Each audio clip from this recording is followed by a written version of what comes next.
Assalamualaikum warahmatullahi wabarakatuh. Alhamdulillah, pada kesempatan ini kami dari kelompok 5 akan menyampaikan presentasi tentang Pancasila sebagai paradigma pembangunan nasional. Presentasi kali ini akan disampaikan oleh Rizky Almaidah, Aryani Hulalil Azkia, Yasmin Alia Sarifah, Indi Nurulil, Aisyah Rahma Suryanindya, serta Juliani. Terima kasih, selamat menyaksikan. Yang pertama, saya akan menjelaskan tentang pengertian paradigma. Paradigma merupakan kata serapan dari bahasa Yunani.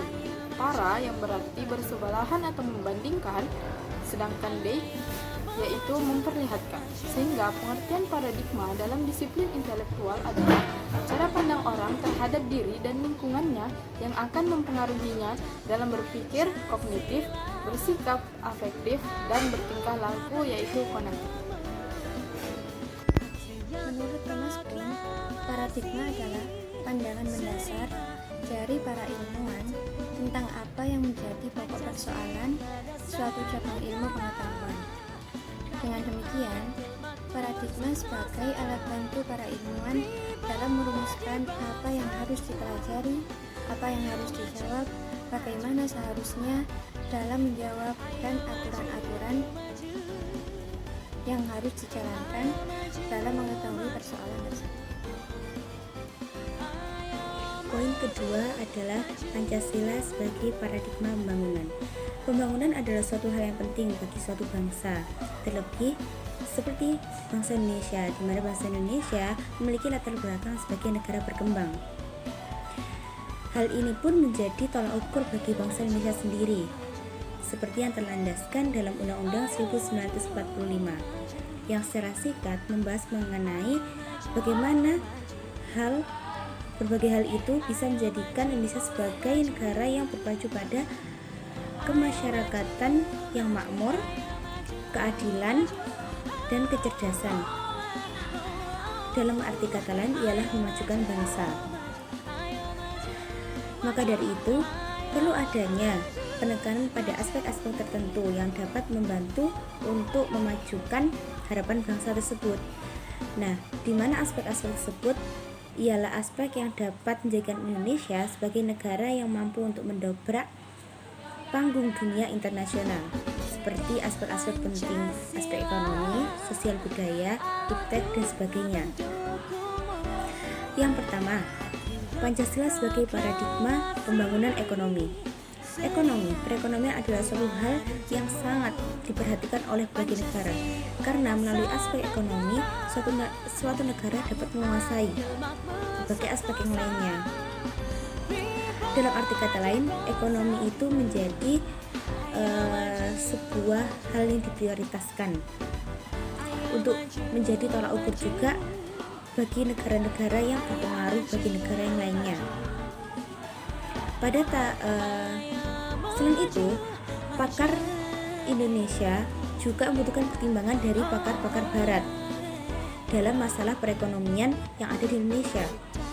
Pada abad ke-18, dalam masa merkantilisme, saat itu sedang menggunakan sistem ekonomi kapitalis. Namun pada abad ke-19, sistem kapitalisme dirubah menjadi sistem sosialis di mana memperjuangkan hak kaum proletar yang tertindas oleh kaum kapitalis.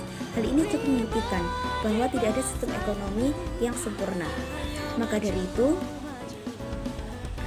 perlu adanya bagi suatu negara untuk memiliki landasan teori supaya bisa menjadi pegangan dalam menjalankan misi tersebut, seperti halnya Indonesia yang berpegangan pada Pancasila dan norma-norma yang di dalamnya untuk menjalankan pembangunan dan misi memajukan bangsa. Aspek yang kedua yaitu Pancasila sebagai paradigma pembangunan, di mana pengembangan ini merupakan salah satu persyaratan untuk menuju bangsa yang maju dan modern. Namun demikian, pengembangan iptek ini tidak hanya sekedar mencapai kemajuan material saja, namun juga mencapai sebagian lain dan apa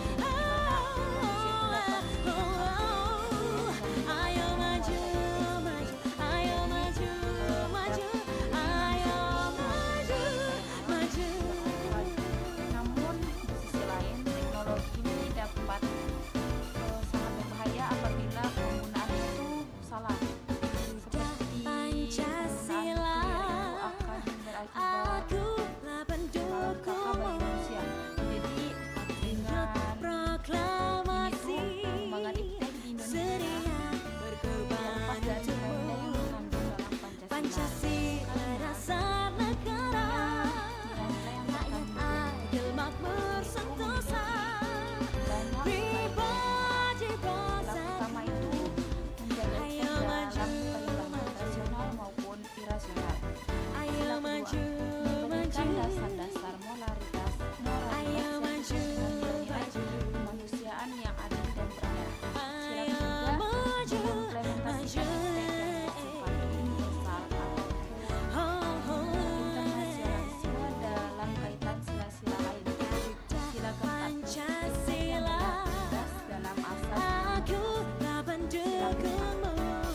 harus dapat mengetahui aspek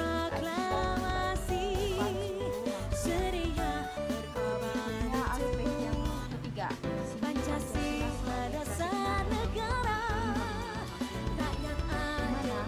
pembangunan sosial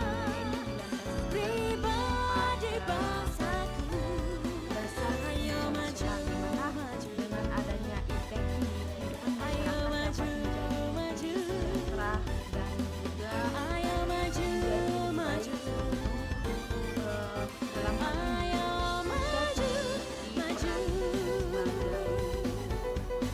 media dalam berbaur dengan budaya asing. Namun berbaur dengan budaya asing ini bukan berarti dapat melunturkan budaya lokal yang ada di negeri kita ini. Jadi justru akan ada alkulturasi yang dapat menjadi budaya lokal lebih berkembang dan juga mengenalkannya. Assalamualaikum warahmatullahi wabarakatuh. Kali ini saya akan menjelaskan tentang Pancasila sebagai paradigma dalam kehidupan kampus. Pancasila sebagai dasar filsafat negara, pandangan hidup bangsa serta ideologi bangsa dan negara bukanlah hanya merupakan rangkaian-rangkaian kata yang indah, namun harus diwujudkan dan diaktualisasikan dalam berbagai bidang dalam kehidupan berbangsa dan bernegara. Aktualisasi Pancasila adalah bagaimana nilai-nilai Pancasila benar-benar dapat tercermin dalam sikap dan perilaku seluruh warga negara, mulai dari aparatur dan pimpinan nasional sampai kepada rakyat biasa. Aktualisasi Pancasila dapat dibedakan menjadi dua macam, yaitu aktualisasi objektif dan aktualisasi subjektif. Aktualisasi Pancasila yang objektif yaitu aktualisasi kelembagaan negara antara lain legislatif, eksekutif maupun yudikatif. Selain itu meliputi bidang-bidang lain seperti politik, ekonomi, hukum terutama dalam penjabaran undang-undang, garis-garis besar haluan negara, hankam, pendidikan maupun bidang kenegaraan lainnya. Adapun aktualisasi Pancasila yang subjektif adalah aktualisasi Pancasila pada setiap individu terutama dalam aspek moral dalam kaitannya dengan hidup negara dan masyarakat. Pancasila dalam kehidupan kampus harus memegang peran penting sebagai kerangkaan acuan, pola pikir dan landasan nilai-nilai kemanusiaan yang didasari nilai ketuhanan bagi kehidupan masyarakat kampus. Kampus sebagai lembaga pendidikan yang memiliki 3 tugas pokok dalam PP nomor 60 tahun 99 yang disebut Tridharma perguruan tinggi, yaitu sebagai A. pendidikan tertinggi, B. penelitian, dan C. pengabdian kepada masyarakat harus senantiasa terikat nilainya, yaitu nilai ketuhanan dan kemanusiaan terkandung dalam Pancasila. Jadi, di perguruan tinggi atau yang biasa disebut dengan kampus tidak hanya mengajar akan tetapi mendidik, di mana dengan didikan tersebut mahasiswa akan lebih didampingi baik secara intelektual dan emosional. Dan contohnya umumnya adalah bagaimana cara mahasiswa bergaul dalam sehari-hari mereka dengan berpedoman pada Pancasila.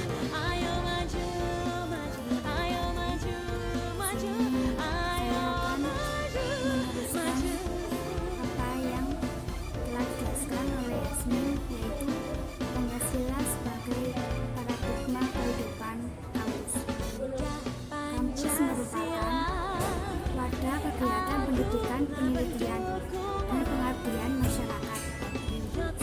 kampus merupakan tempat untuk mengembangkan nilai-nilai luhur. Selain itu, kampus merupakan wadah perkembangan nilai-nilai moral, di mana seluruh warganya diharapkan menjunjung tinggi sikap yang menjiwai moralitas yang tinggi dan dijiwai oleh Pancasila.